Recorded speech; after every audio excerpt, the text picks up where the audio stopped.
I suppose I have had the same problems with once and maybe again President Donald J. Trump that are shared by many.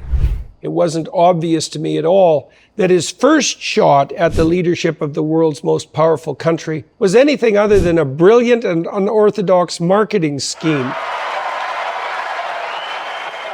albeit one that succeeded beyond the wildest of imaginings. Congratulations, Mr. President. I knew him only at that point as a self-promoting, bombastic, quintessentially American-type celebrity, reminiscent in my imagination of Colonel Tom Parker, the morally ambivalent, although indubitably successful promoter of Elvis Presley. However, Trump made a name for himself in the difficult business of construction, where, particularly in cities such as New York and Chicago, all manner of corruption and trouble had to be managed. A challenging matter to keep the projects going on time and within budget.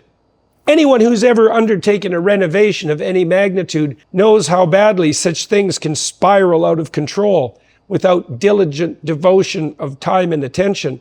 He managed, while doing so, to make himself quite famous, another feat that is by no means as simple as those who have never done it might imagine. Somebody who was at the Michael Jackson concert in New York said, when you were seated, you got the loudest applause. People stood up and roared and cheered. So maybe there was something to him on the diligence, attention, and negotiation front that belied his mere success as a celebrity. After that, of course, he was co-producer and host of the reality shows The Apprentice and The Celebrity Apprentice. These were highly successful, and for a long time, particularly by legacy media TV standards, running more than a decade from 2004 to 2015. He's also the author of 19 books, collaborating with various ghostwriters, and has been involved in a true variety of other business enterprises. This history of entrepreneurial activity, combined with his successful bids for attention, speaks to two of President Trump's cardinal personality features. He is extremely extroverted. That is, both assertive and enthusiastic, although more particularly the former rather than the latter. And also at least relatively high in trait openness, which is the single best predictor of entrepreneurial/creative activity and prowess after general intelligence. This makes him high in the personality meta trait of plasticity, which is characterized primarily by the capacity to change, grow, and transform.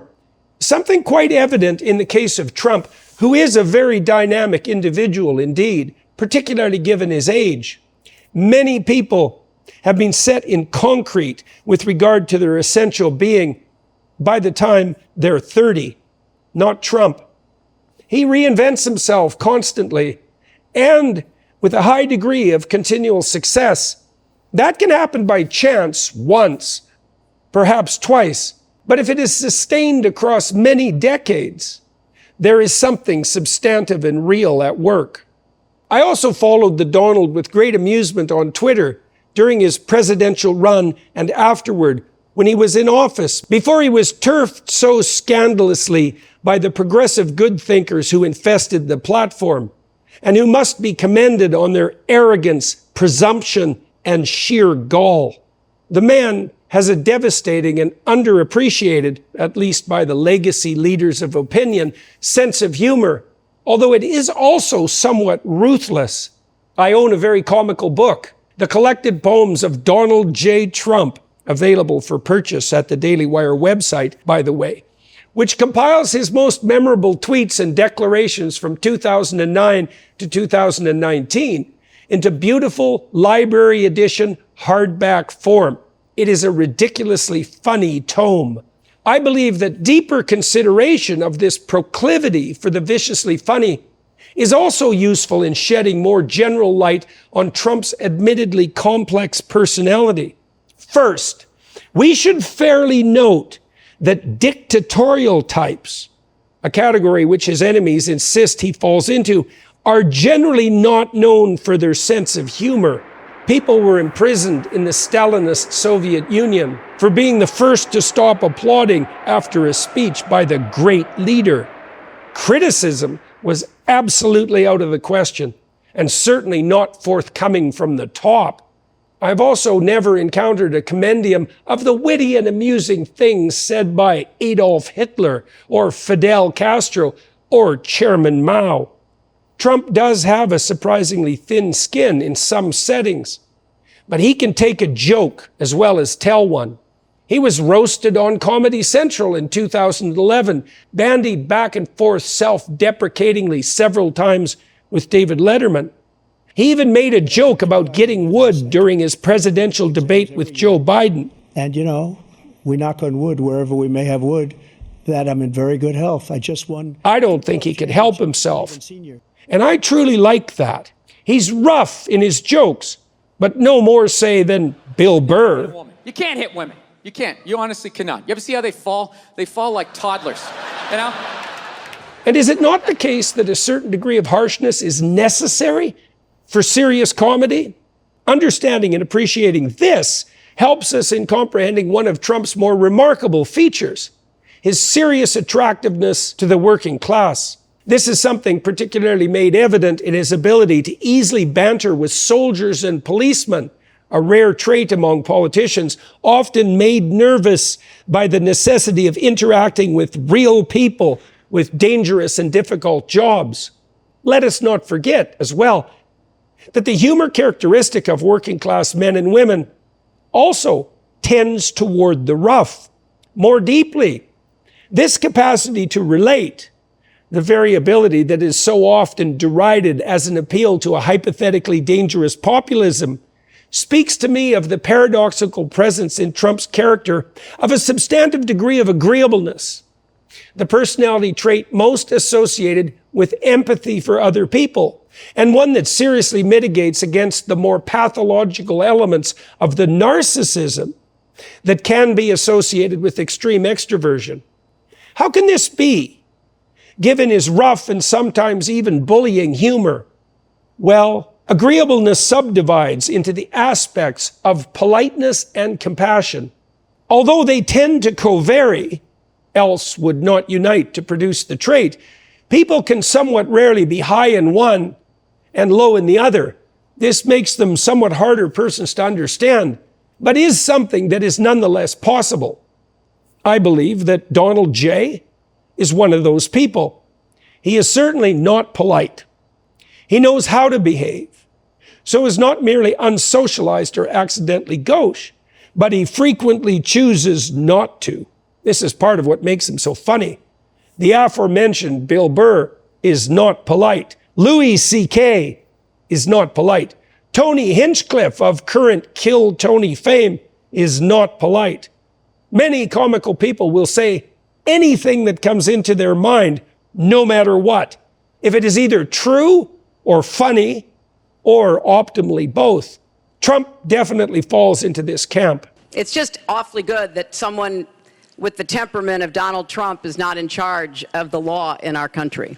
Yeah, because you'd be in jail. Secretary Clinton.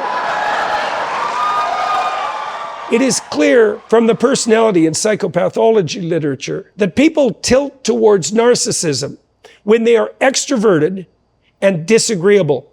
Trump is indisputably extroverted, and extremely so. He's also definitely low in politeness, but he simply would not be able to make contact with the so-called ordinary people that love him if he did not care deep in the blackness of his heart. I have a suspicion that his very impoliteness is at least in part a mask worn to shield him from the pain that such caring can produce. This would make Trump a man whose gruffness is there to shield himself from the public exposure of his tender heart. There are many men who are like that.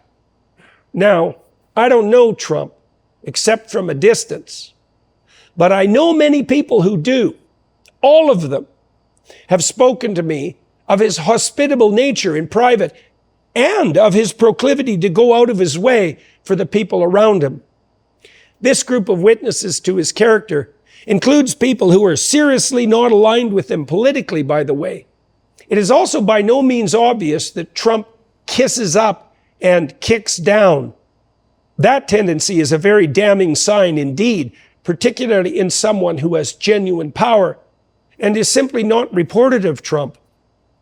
This is something that appears to stand in marked comparison to Kamala Harris, who is notoriously unpopular among her staff, current and former, and for precisely that reason. Two personality traits remain to assess with regard to the former president: that of neuroticism, the tendency to experience negative emotion, and conscientiousness, the tendency to work hard and diligently and to formulate and keep verbal contracts. Neuroticism subdivides into withdrawal, a depression-like proclivity to shrink, avoid, and freeze in the face of challenge, and volatility, a tendency towards what can be an aggressive touchiness. Trump appears to me to be someone who is very difficult to stop. Thus, my suspicion is that he is very low in withdrawal.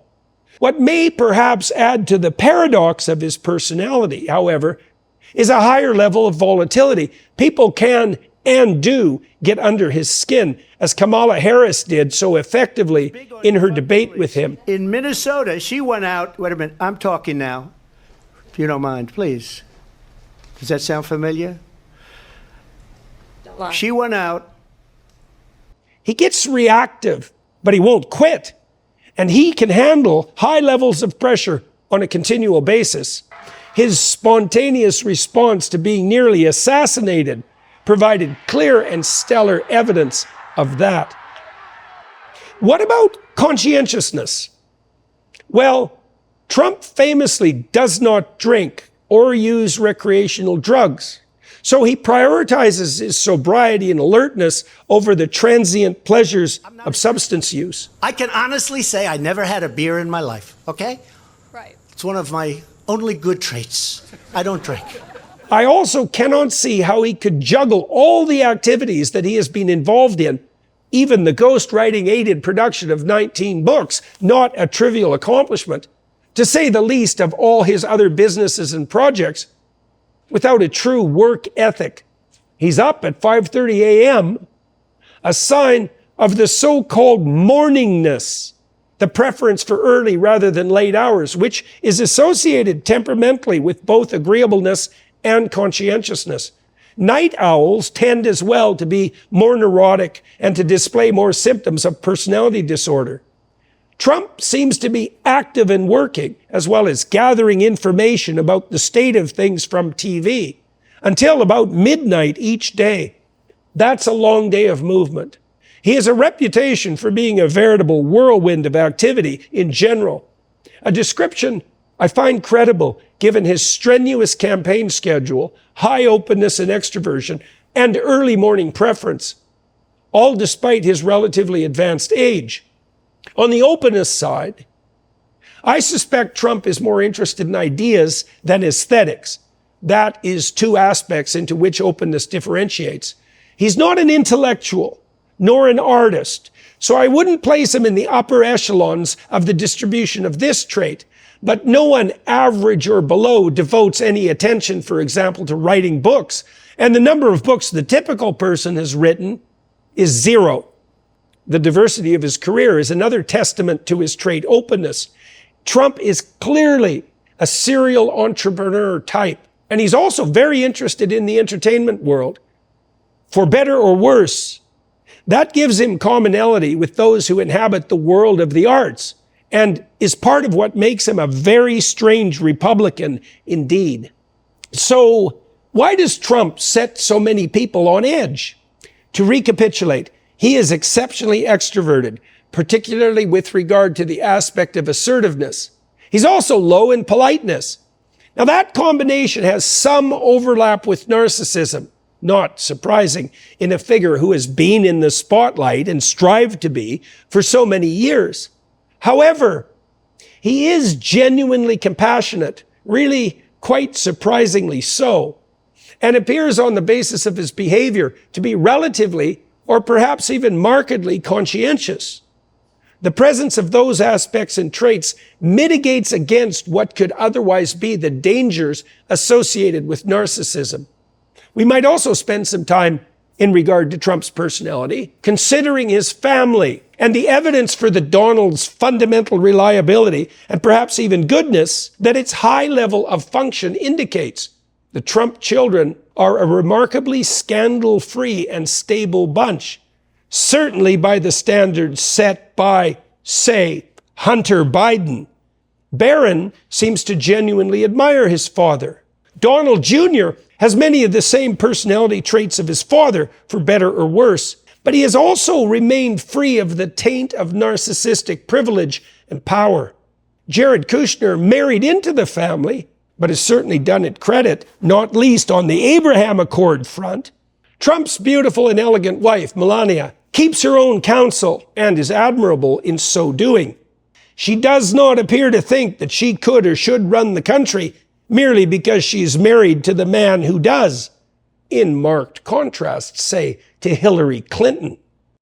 This familial honesty and reliability is particularly telling in the case of the Trump family, given that the almost universally Democrat-biased legacy media and its propagandistic agents would be thrilled to trumpet any possible misstep on behalf of those near the former president to the skies.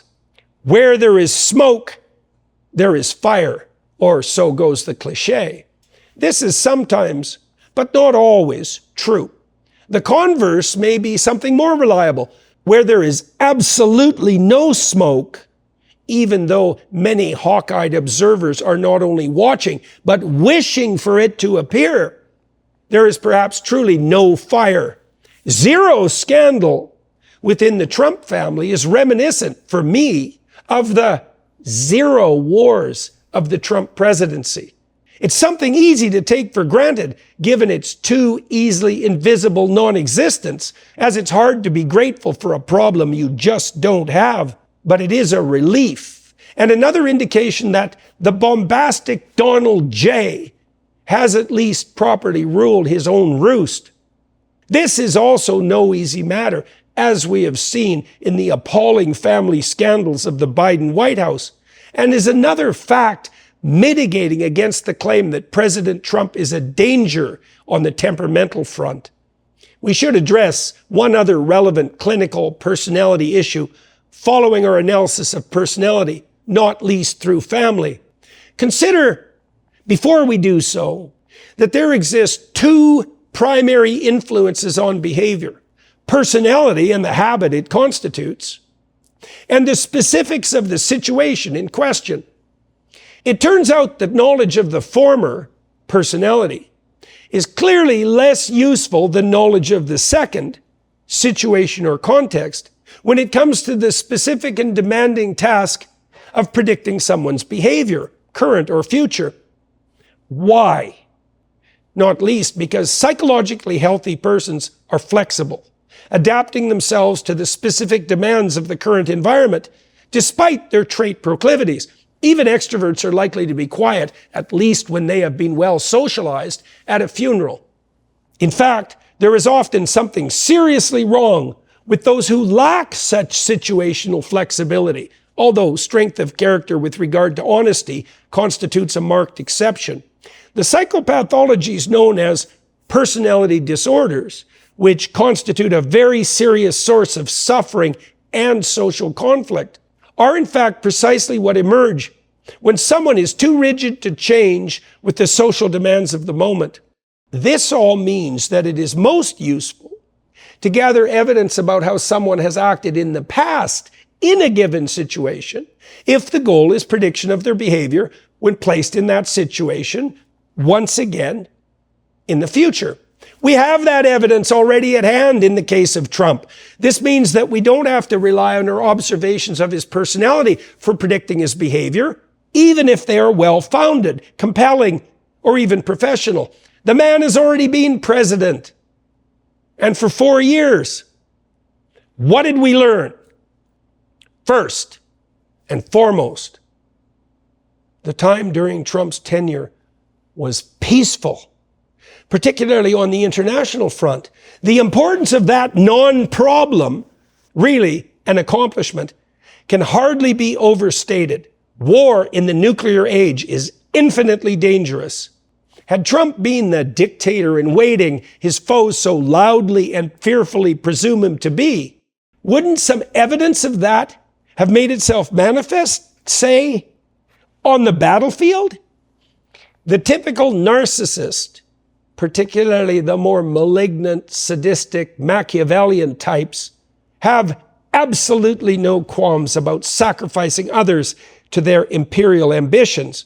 Indeed, they may well regard it as a great honor for others to die in service of their own glorification. Trump, by marked contrast, embroiled the U.S., the most powerful military force the world has ever seen, in precisely 0 wars. 0 is a very low number.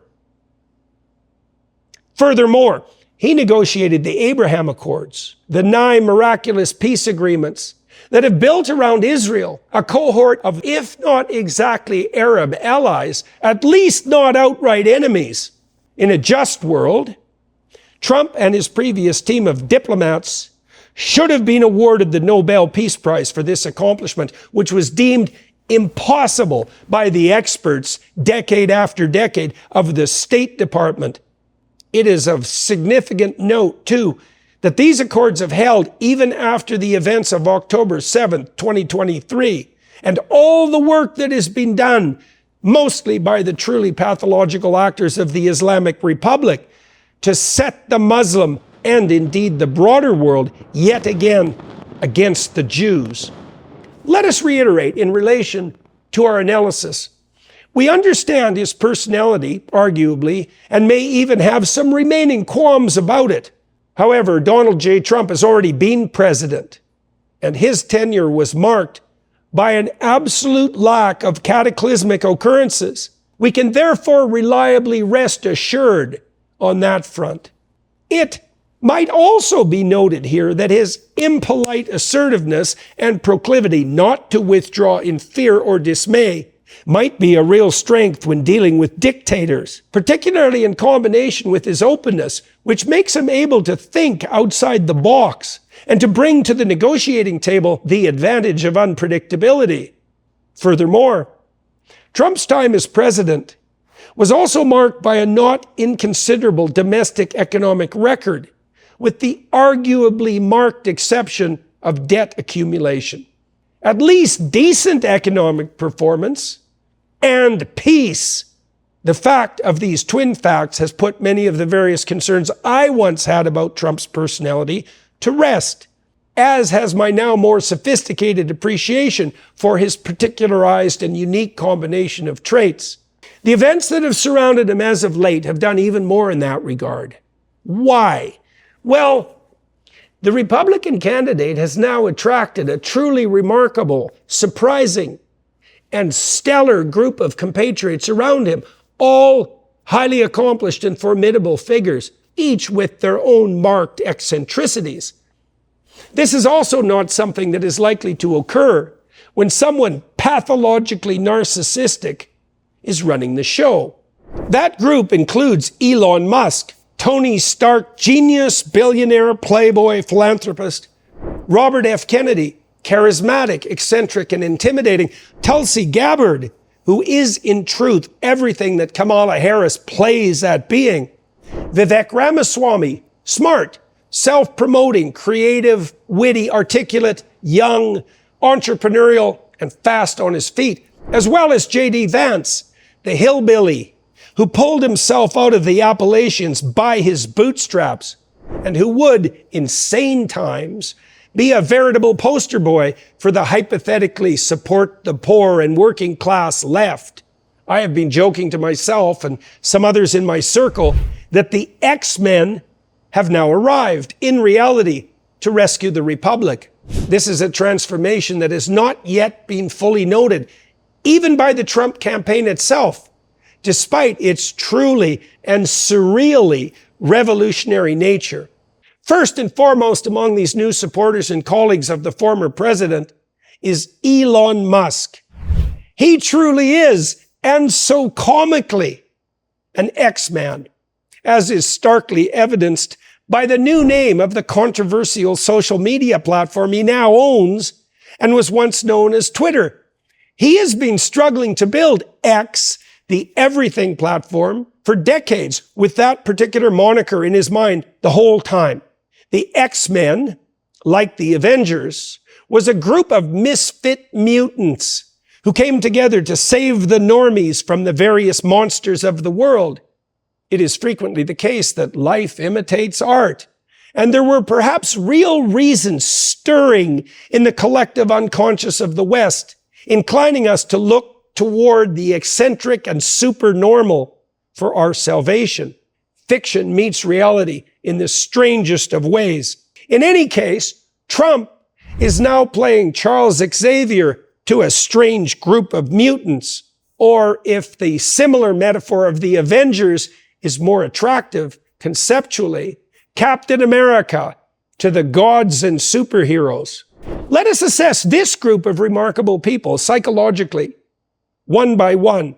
I am, in fact, in a better position to do just that with them than I was in the case of Trump, as I have personally met Musk and the other group members several times, with the exception of VP candidate Vance, with whom a podcast is currently being scheduled. Let's begin our analysis with Mr. Elon Musk, the Tony Stark billionaire, although, importantly, without the arms dealing. Before diving in, however, one final important fact should be noted pertaining to the former president.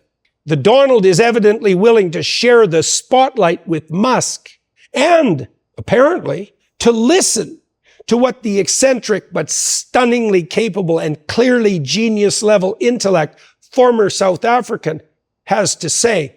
A cynic might opine that the former president is merely capitalizing on the additional attention his dalliance with Musk might bring him. I would object, however, as a clinician, on twin grounds. First, if Trump truly were narcissistic, Musk might be the last person with whom he would dally. The latter, Musk, rivals or exceeds him in fame and power, and definitely surpasses him in sheer genius. That is not a situation that a truly self-centered and power-mad dictator in waiting is likely to appreciate. Second, with regard to garnering attention, the genuine narcissist is someone unlikely to believe that anyone else is likely to bring anything of value to the table, not already in display in consequence of their own boundless and singular specialness. On to Elon himself. First and foremost, the world's premier engineer and inventor is a man clearly and demonstrably capable of doing 6 impossible things at the same time. This speaks primarily of his intelligence. Musk is exceptionally 1 in a billion high in general cognitive ability and openness, a true genius, albeit in the technical manner. That is an observation, not a criticism. With regard to personality, he's not particularly extroverted, tilting, I would say, in the opposite direction, although not exceptionally so. He is moderate in neuroticism, carrying a fair burden of depression-like pain with him, not least because of a truly rough childhood, which he alludes to but does not make a show of. There is some withdrawal there, run roughshod over by his brilliance and openness, and also some volatility, evidenced in his behavior on X online, somewhat reminiscent of Trump himself. Musk is also a worker and manager, hard and dedicated, far beyond the norm, so exceptionally high in conscientiousness, and agreeable enough, particularly on the compassionate side, to be very pro-human. He is, however, no pushover, is not particularly polite, and can and does make the difficult judgments of discrimination that allow him to continually operate and maintain multiple, extremely large, demanding, stunningly diverse, and truly cutting-edge enterprises. His staggering intelligence and business acumen means that he brings something near miraculous to the Trump X-Men team.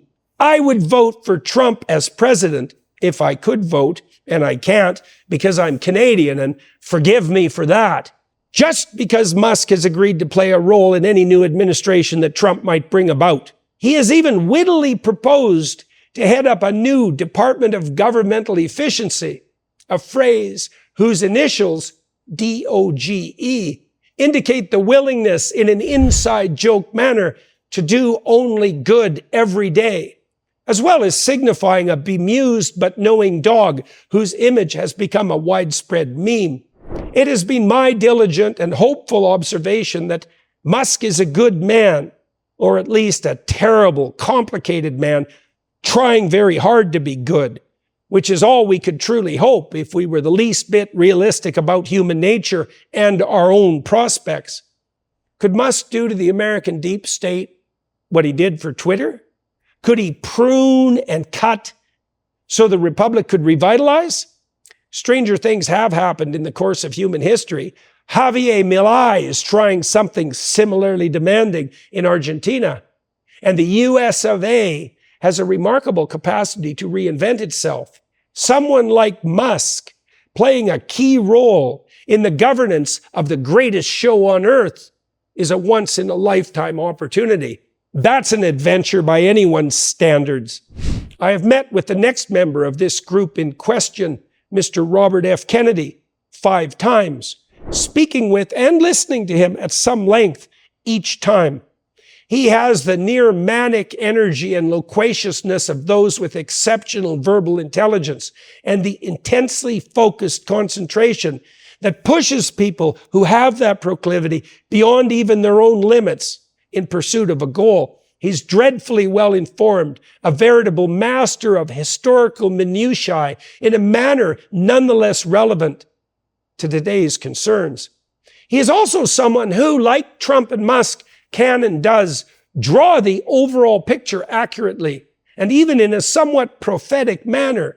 He is fearless and dedicated, having stood up and successfully against even the largest giants of the proto-fascist modern state, and is single-handedly drawn public attention to what is genuinely a health crisis of gargantuan proportions, despite its invisibility on the political stage until the current time.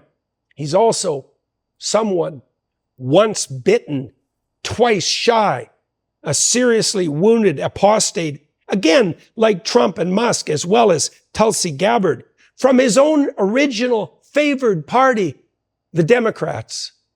When I first spoke with Mr. Kennedy on my YouTube channel, I asked him the same question I always ask the many Democrat leaders I have spoken with, most privately, unwilling as they generally are to risk being seen in public with the likes of me.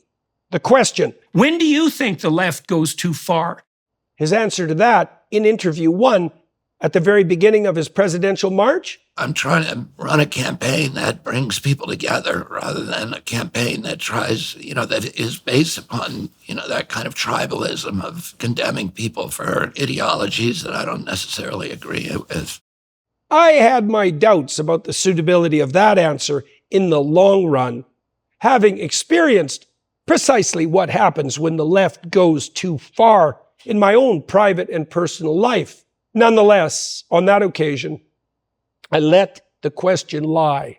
I can tell you, however, that Mr. Kennedy had plenty to say on that topic when we spoke on YouTube on our second occasion. The erstwhile Democrat contender for president had, by that time, experienced running hard and headlong into precisely what I had intimated in the form of my initial and purposefully leading question. In consequence, Robert F. detailed for at least an hour his utter dismay with the power-mad, corrupt, ideologically possessed shenanigans of the progressive left, the very force that could continue its current domination of the public discourse and scene if Ms. Kamala Harris and the shadowy and unknown forces behind her ascent to power managed to maintain their positions come November. What is Kennedy like as a personality? Extroverted, like Trump, although perhaps not as much so. Trump is hard to equal, let alone top, in that regard. Not without his pain and negative emotion, like Musk, not too agreeable, although not at all narcissistic. Despite his markedly forceful assertiveness in opinion and as a speaker, this was evidenced, not least by my comparative silence, particularly during our second YouTube discussion. I'm a very talkative, verbally assertive person, for better or worse. But Mr. Kennedy had the stage for the vast majority of our time together. That was as it should be, in my opinion, given the circumstances, but it is still something that does not happen to me very often, even when I intend it to. Does this mean that RFK is inappropriately forward, self-aggrandizing, self-centered?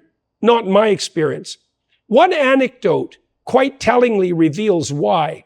RFK Jr. and I encountered one another one evening in a restaurant I happened to be dining in during my last tour. I was there with Dr. Phil in a private room in the back of the building. Mr. Kennedy happened into the establishment, was informed that we were also there, and sent someone forward to ask if he could come and say hello.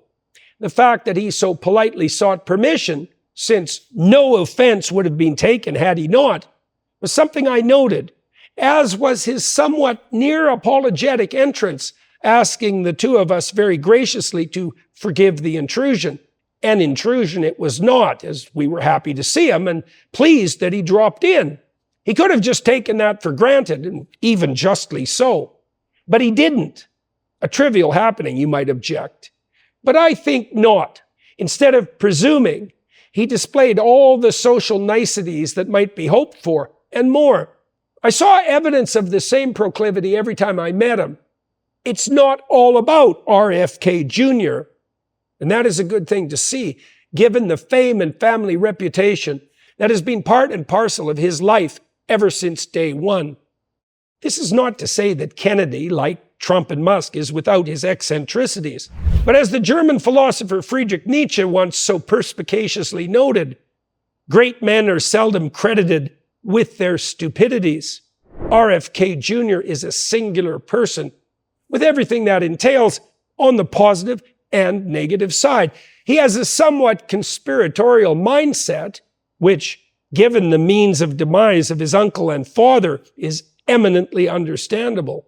Furthermore, there are indeed strange things afoot in the world today, such that Kennedy's suspicion on various fronts may be well warranted. Nonetheless, it's still a tendency that has to be carefully held in check.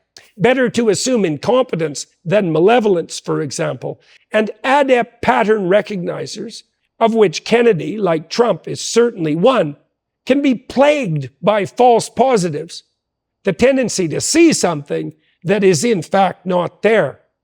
But the tectonic plates are moving under our culture at an ever-increasing rate. And Kennedy's skepticism, his ability to see the forest and the trees, could easily prove something of great advantage to the American people, prone as they are now to manipulation by the looming quasi-fascist forces of the utopian, authoritarian, wannabe globalist state. Imagine for a moment that Musk can bring efficiency to the federal government, and that Kennedy, with his skepticism and willing to battle Goliaths, however large, stumbling, and blind, can seriously address the twin and terribly pervasive and serious problems of obesity and insulin resistance and their terrible spin-offs. These two things alone would be well worth much attendant risk, in my estimation. Who dares, after all, wins. Could we ask anything more of any single four-year administration? But there is even more on the table, as there are more remarkable actors involved. The last time I saw Tulsi Gabbard was in D.C. during a discussion hosted in this strangest of all possible worlds by Russell Brand.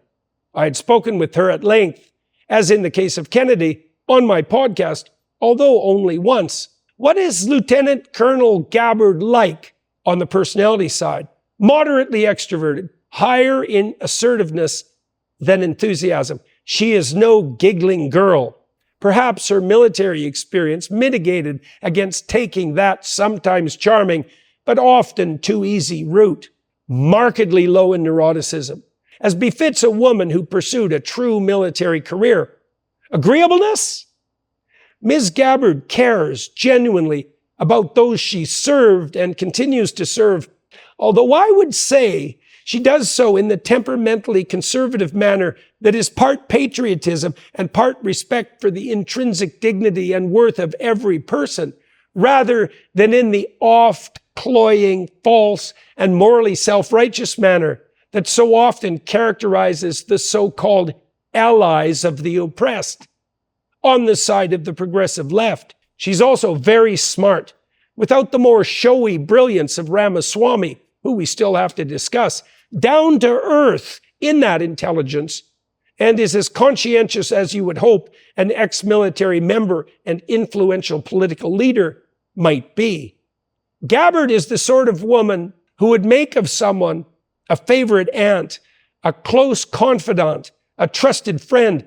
If you wanted sane advice, she'd be your pick. She doesn't have the stunning entrepreneurial flair of Musk, Kennedy, or Ramaswamy, but her presence on the X-Men team would add to that excess of plasticity some true stability, the other personality meta trait. This is particularly important when the team in question will be tasked with so much administrative and managerial responsibility. It is great to have someone around like Vivek, for example, who spins off new ideas at a constant rate. But I'd bet on Gabbard to implement effectively and to pay attention to all the details, although Musk also excels at that, to walk the walk as well as talk the talk. She's a very difficult person not to admire, not to feel lesser than in her presence. She's solid, competent, straightforward, admirable, brave, patriotic, and tough. She'd be a truly thoughtful presence in the Trump X-Men team, which might otherwise tilt too hard toward the entrepreneurial and revolutionary. Slow down, gentlemen. Take some time and think. She has as well the emotional resilience not to panic, even under pressure, not to claim that the sky is falling and rush around madly and counterproductively merely for the show of work. It doesn't hurt as well that she is the epitome of feminine grace and attractiveness. Wonder Woman indeed, borrowing, if we can, from the DC world, the comic books, and not the city. I could certainly envision her as the first truly deserving female president of the United States. This brings us to one Vivek Ramaswamy. He and I recorded a number of podcasts, which I greatly enjoyed.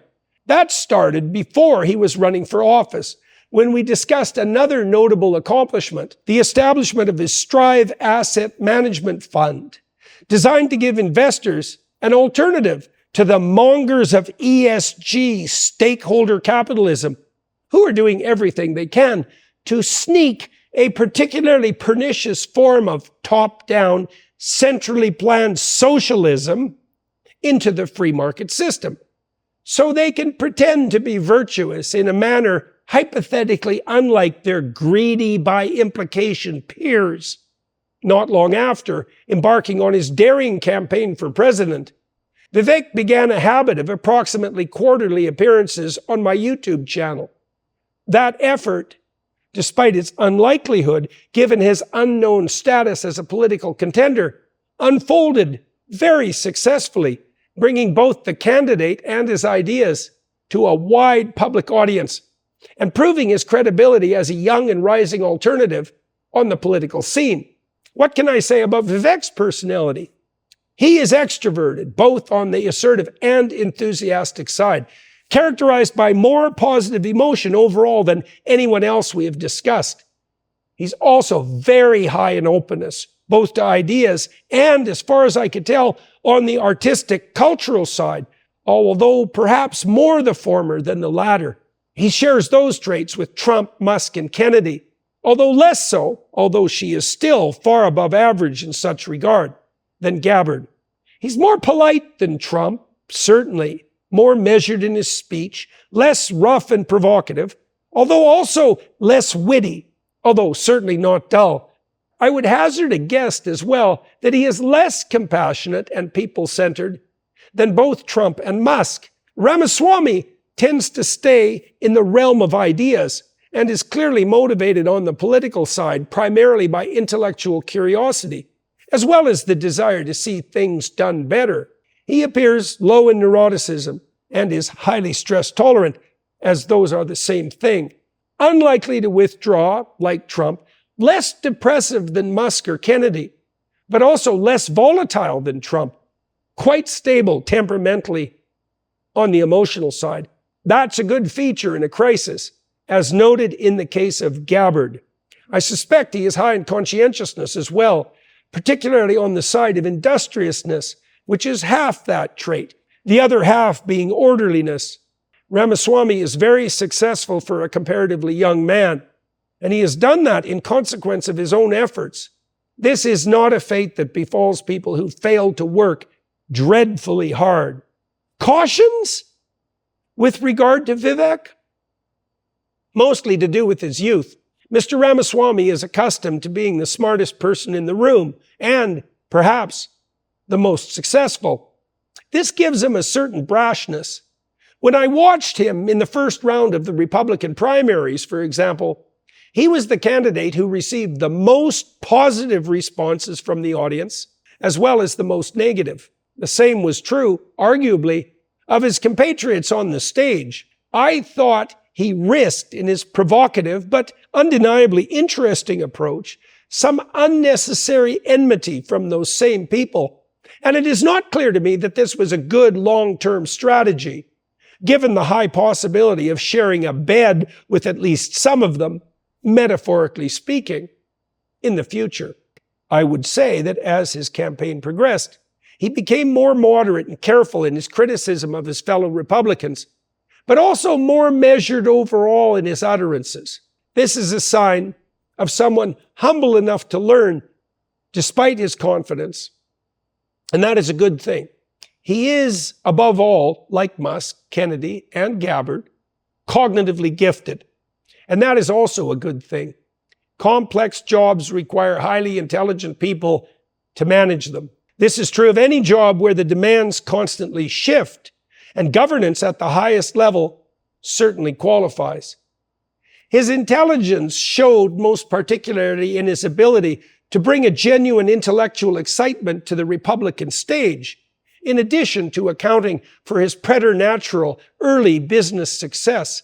If Ramaswamy went bad, became disillusioned, resentful, angry, it might be in the narcissistic direction, like Trump, like so many in the political entertainment and media realm. But the fact that he is part of this team of high performers means, number one, that he will be required in the best possible way to watch his words and actions, and number two, that he will be surrounded by the kind of wise counsel that can help him mature into a person even more remarkable than he is now. His youth might be regarded as a hindrance insofar as he is less experienced than he might be, even arguably somewhat overconfident. But it is also a marked advantage in that Vivek is not living in 1995 or even 2005 and is very much part of the online digital generation during the most rapid time of technological transformation in human history. I have not yet met JD Vance, although we have a podcast planned. I have read his book, however, much of it twice. I also watched his debate with Governor Walz, the Democrat VP candidate, very carefully. The first thing to understand about Vance, like Vivek, like Kennedy, like Musk, is his intelligence. You don't pull yourself out of the serious backwoods of Appalachia and graduate from law school at Yale without some 95th or even 99th percentile intelligence. He also appears mature for his age, even more so than Vivek, for whom he is perhaps a match in raw cognitive power. I suspect as well that JD is highly conscientious, as it is that trait, second only to intelligence, which best predicts upward mobility. And he is certainly the poster child for the American dream in the land where anyone can become president. He is as well extroverted, particularly on the assertiveness side rather than enthusiastic, and appears both more compassionate and perhaps more polite than Trump and Vivek. Vance writes with real love of the people in his life in Hillbilly Elegy, which is genuinely a people rather than idea-centered book. That is not a criticism, by the way, merely an observation, as I have already commented positively on his intelligence. I think the Republican vice presidential contender will bring a whole other level of concern for the working class to the Trump X-Men team, not least because he is not dismissive of his past, as so many who have escaped upward tend to be, joining the elites in their contempt for the workers and the inhabitants of the lower rungs of the economic ladder. I detected a profound absence of such dismissive sentiment in Hillbilly Elegy, a work that was instead characterized by the substantive gratitude of the well-integrated personality. Vance is also a very good speaker. That's the extroversion, as well as raw cognitive power. Fast on his feet, and also no pushover, despite his people-centered outlook. He holds his temper very well. So he appears low in the neuroticism aspect of volatility, more stable in that regard than the Donald, whom he defended in his debate better than the former president managed for himself, and has also overcome many serious obstacles in his uphill climb. Thus, he appears low as well in withdrawal. Vance is another person who, like Tulsi Gabbard, is unlikely to panic under difficult conditions. This is a very positive attribute in a leader. He is another person likely to be a steadying managerial hand, balancing the dangerous brilliance of some of the other members of the Trump coterie. Do I have any reservations, having said all this, about the new Trump X-Men team? Of course. First, it is a dreadfully creative consortium. And it is not at all obvious that under normal conditions, creative brilliance is the first thing to want in political leaders, who should mostly play an administrative role under normal conditions. However, the current situation in the US and abroad is not normal, and something out of the box may well be necessary in consequence. So I think the risk worth taking. Second, any one of the strange and powerful mutant or superhero personalities that have gathered themselves around Trump, as well as the Donald himself, could go seriously wrong. They are all strong-willed, charismatic, terribly able people, all of whom appear more than capable of pushing their way forward, even when in error, and to hell with the consequences. Such is the proclivity of genuine movers and shakers. However, this is much more likely to happen in isolation. The six of them together, Trump, Musk, Kennedy, Gabbard, Ramaswamy, and Vance, should be able to keep every single member in check. And that bodes well for the creativity, productivity, and stability of the future Trump X-Men team administration. And wouldn't it be a relief to Donald J., who is starting to be an older man, to have some people around him he could admire and who could really help him and who respect and listen to him and who could necessarily and voluntarily bear some of what is obviously just too much responsibility and possibility for one man.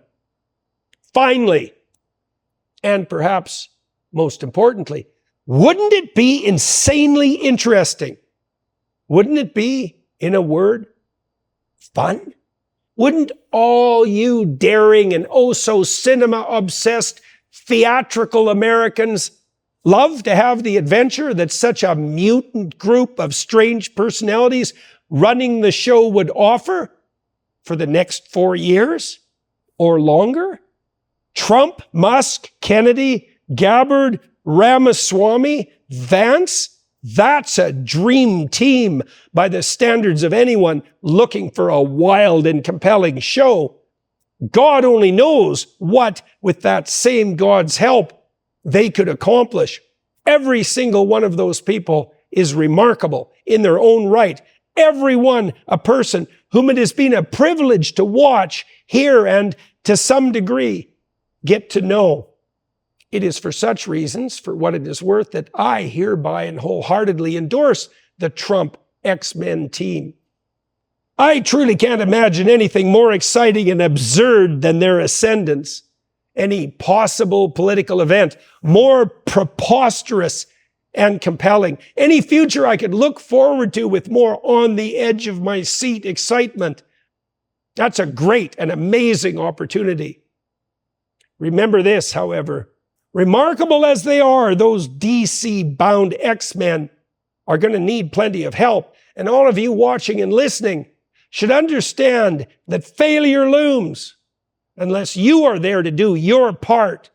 Seriously, it's not for nothing that you are all sovereign citizens of a free and remarkable state, charged with the responsibility and opportunity of your own governance. Start by voting.